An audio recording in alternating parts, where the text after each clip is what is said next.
पहले भी आए हैं, पर्यावरण के बारे में बताया है हमने कि जो पर्यावरण है उसकी वजह से हमारा जीवन, अगर पर्यावरण किसी भी तरह से हम लोगों ने, छोटे या बड़े किसी भी लोगों ने अगर पर्यावरण को खराब किया तो क्या होगा, हमारा जीवन भी उससे खराब हो जाएगा।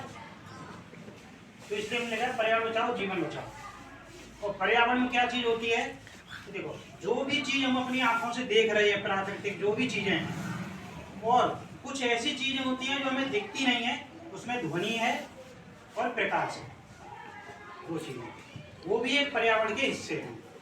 अब उस पर्यावरण में आता क्या है, हवा, पानी और जमीन। दूसरा जो भी जानवर हैं, पक्षी हैं, छोटे बड़े जो भी जीव हैं, नदी, तालाब, पहाड़, पेड़, छोटे या बड़े, कोई से भी ये क्या है, ये पर्यावरण के हिस्से हैं। और वो सभी जीवों को जिंदा रहने के लिए स्वच्छ तरीके से सुविधाएं प्रदान करते हैं। अगर इनमें से कोई भी चीज का संतुलन खराब होगा, जैसे किसी की जगह खंबे नहीं होते, जैसे हमारा घर बना होगा तो खंबे हैं, तो वो किस पे टिका है, उसका कुछ सहारा है इसलिए इस पे टिका। हमारा जीवन भी जो मैंने अभी चीजें बताई पर्यावरण की, उन सब पे बराबर तरीके से टिका हुआ है। कोई भी इसमें से अगर उसका संतुलन खराब हुआ तो उस संतुलन से क्या हो जाता है, प्रदूषण में आता है। और वो जो संतुलन खराब होता है, उसी संतुलन की वजह से हम लोग इस प्रदूषण में उसकी समस्या हमको उठानी पड़ती है और हम उससे बीमार होने लगते हैं। अब कौन सा है, जैसे हवा है, हवा में हमें क्या रहता है, ऑक्सीजन, हमें हवा चाहिए होती है किस सांस लेने के लिए, और हम किस चीज से जीना है, ऑक्सीजन से। तो हमने ऑक्सीजन ली, ठीक है, हमारा शरीर स्वस्थ रहा। लेकिन अगर उसी हवा में, जैसे हमने अभी लिखा है कि पॉलीथीन, प्लास्टिक वगैरह सबका हमने जला दिया, ट्यूब टायर जला दिए, फसलें जला दी हैं, कपड़े पड़े थे वो भी जला दिए, और ऊपर से गाड़ियां चल रही हैं, फैक्ट्रियां चल रही हैं, भट्टियां जल रही हैं, ठीक है। तो इस तरह से जो प्रदूषण हुआ, उसने क्या किया, हवा में ये चीज को घोल दिया। तो उसमें क्या होगा, ऑक्सीजन हो गई, कार्बन डाइऑक्साइड हो गई, ठीक है, और नाइट्रोजन हो गई, और ये प्रदूषण हो गया। तो उसमें जो बराबर का जो मात्रा थी वो गड़बड़ हो जाएगी, क्योंकि हम जो ऑक्सीजन ले रहे हैं, तो हमने प्योर एयर ले रहे हैं, तो हमें उसमें कितनी 21% लगभग ऑक्सीजन मिलेगी। लेकिन जब ये चीज मिल गई, उसमें पता लगा 25% ये मिल गई, उसमें धूल वूल सब जो केमिकल थे, उसका धुआं धूल सब मिल गई, तो उसका जो हमने सांस ली, तो उसमें 25% ये भी प्रदूषण साथ में गया, जो कि शरीर को आवश्यक नहीं है। अगर ये प्रदूषण हमारे शरीर में गया है, और तरह तरह का प्रदूषण है, रासायनिक भी है, धातुओं का प्रदूषण भी है, तो वो सब हमारे शरीर में गया, जो कि हमारे शरीर को उसकी आवश्यकता ही नहीं है। तो जब वो शरीर में गया तो क्या है, वो अपनी क्रिया करेगा और फिर हमको बीमार करेगा। लेकिन करता कैसे बीमार है, और धीमे से बीमार करता है, धीरे करता है। ऐसा नहीं करता कि चोट लगी और हम बीमार हो गए, ऐसे नहीं करता, बहुत धीरे धीरे ये शरीर में जाएगा, शरीर से फिर शरीर के हिस्सों में जाएगा। तो ये क्या करेगा, तुम्हारा पूरा शरीर, तुम्हारी समझ, तुम्हारी आंख में देखने की शक्ति, ये सबको कमजोर कर देगा धीरे धीरे।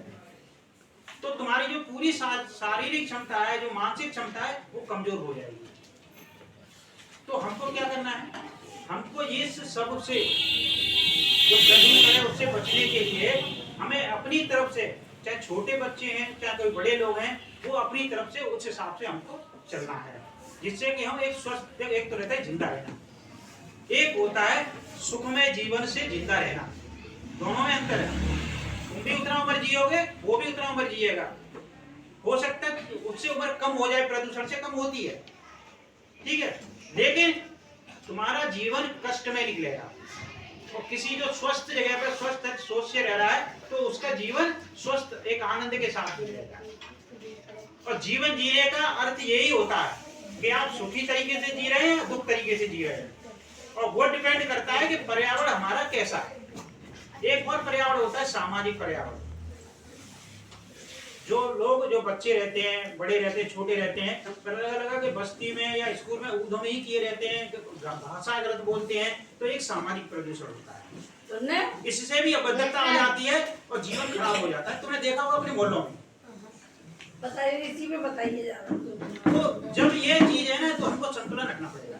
अब जैसे तुम लोग यहाँ से गए, जैसे गेट से निकले गाली देना चले गए, एक दूसरे को गाली देते जा रहे हैं, ये प्रदूषण है। जो तुम्हारी मानसिक व्यक्ति को जो पढ़ के जो मैडम ने पढ़ाया था, टीचर ने, सर ने पढ़ाया था, वो तो तुम्हें पता नहीं है, लेकिन गालियां कई तरह की तुमको याद हो गई, क्योंकि एक ने अलग तरह की दी, तुमने अलग तरह की दी, फिर तीसरे ने अलग तरह की दी। तो वो गालियों का क्या है, तुमने तीनों को मिला करके एक अपना सामाजिक जो पर्यावरण था उसको खराब करने के लिए तुमने सीखा वीडियो। तो हमें ये जो है बचना पड़ेगा। हमें कोई भी अभद्र भाषा नहीं सीखनी है किसी से। कोई बोल रहा है तो हमें अपने चले जाना है, तो हमें इस तरह सीखना पड़ेगा। ऐसे ही बस्तियों में भी यही हाल है, तो हमें इस तरह के प्रदूषण, अब जैसे ध्वनि प्रदूषण होता है, प्रकाश का भी प्रदूषण होता है, ध्यान रखना।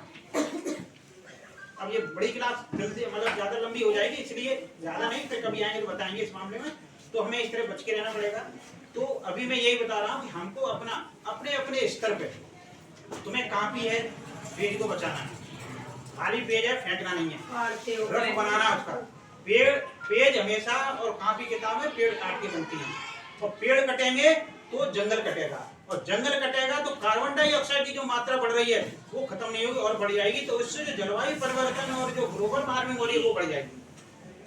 अब ये टॉपिक अलग है, मैंने बीच में बताया था उधर एक बार क्लास में, याद हो तो, ठीक है। तो वो फिर बाद में और बताएंगे आएंगे कभी। तो ये हो गया। तो हमें ये संरक्षण, अच्छा पेड़ खत्म होंगे तो कौन कौन खत्म होता है पता है? इसके साथ में जीव खत्म होते हैं, छोटे बड़े सब जीव खत्म होने लगते हैं, और वो हमको बचाते हैं। मान लो छोटी छोटी चिड़िया हैं, 4 पेड़ थे उन पर बैठती थी, और वो तुम्हारे गांव के घर के आसपास के कीड़े खाती थी, अब वो सब भाग गए या मर गए, पेड़ नहीं, पेड़ खत्म कर दिए। तो वो जो कीड़े थे जो बीमारी फैलाएंगे, जो वायरस और बैक्टीरिया पैदा करेंगे, अब वो तुमको बीमार करेंगे। तो हमें इस तरह से अपने जीवन को डालना है कि हमें पर्यावरण के साथ जिए। तभी लिखा है पर्यावरण के लिए जीवन शैली। हमको पर्यावरण के साथ में कैसे जीना है? एक दोस्त की तरह से जीना है कि इसको कोई नुकसान ना हो। परिवार का सदस्य होता है, अभी किसी को तुम्हारे घर का ही कोई सदस्य है, कोई पढ़ने आता है, कोई और है, उसने किसी को कुछ बोल दिया, कुछ कंकड़ भी मार दिया, कहते क्यों मार दिए? तो ऐसे ही हमें पर्यावरण के साथ उस तरह से व्यवहार करना है कि अगर हमने नुकसान पहुंचाया तो हमें दर्द होना चाहिए उसका, कि ये हमारा सदस्य है, परिवार का, हमारे जीवन का सदस्य है। तो हमें किसी भी तरह से हमको ये जो है इसको पर्यावरण को संरक्षण देना पड़ेगा। और पर्यावरण की जीवन शैली, इसमें क्या है? देखो, हमें ऐसी ऊर्जा का उपयोग करना है जिसमें हमको प्रदूषण ना हो। कौन सी? सोलर होती है, पवन ऊर्जा होती है, जो डैम होते हैं उनसे बनाई जाती है, ठीक है। तो ये ऊर्जा कैसी होती है? स्वच्छ ऊर्जा होती है। हमको पॉलीथीन का उपयोग नहीं करना है, थैला लेके जाना है घर से। पॉलीथीन आज के समय में तुम्हारे वो मैडम बताएंगी तो समझना तुम, पॉलीथीन प्लास्टिक एक बहुत बड़ा जहर बन गया है। तो वो हमें ध्यान देना है, उस पर थैला लेके जाना है। पेड़ किसी को नुकसान नहीं करना है पेड़ का, हमें पेड़ को बचाना है और पेड़ लगाना है, ये ध्यान रखना। कागज कॉपी मैंने बताई, बिजली का हमको संरक्षण करना है, पानी का संरक्षण करना है। ऐसा नहीं है कि सरकारी स्कूल है, सरकारी टोटी लगी है, सरकारी पानी है, थोड़ा छोड़ दिया, तो ये नहीं करना है। तो हमें इस तरह की आदत डाल दी पर्यावरण के साथ, एक पर्यावरण के लिए जीवन शैली के अनुसार हम जीवन जिए। तो तुम्हें ये अभी तुम्हें पता है कि ग्लोबल वार्मिंग के बारे में अभी ब्राजील में मीटिंग हो रही है, बहुत सारे देशों की अभी होने जा रही है। तो मीटिंग हो रही है, यही सलाह कर रहे हैं कि आगे आने वाले भविष्य में हम लोग ग्लोबल वार्मिंग से पृथ्वी पे जीवन कैसे बचा पाएंगे। तो ग्लोबल वार्मिंग से बहुत बड़ी तबाही जैसी होती है, सूखा, बाढ़, बीमारियां, पक्षियों का खत्म होना, जीवों का खत्म होना। और उसका कारण क्या है? जो हम ईंधन जितना भी जलाते हैं उससे जो कार्बन डाइऑक्साइड गैस निकलती है उसने वायुमंडल को गर्म कर दिया है। तो जो गर्म कर दिया उसी के लिए हमें हर चीज का संरक्षण करना है। बिजली है किससे बनती है? सबसे ज्यादा कोयले से, ठीक है। और फिर किससे बनती है? हमारा जो गैस होती है उससे।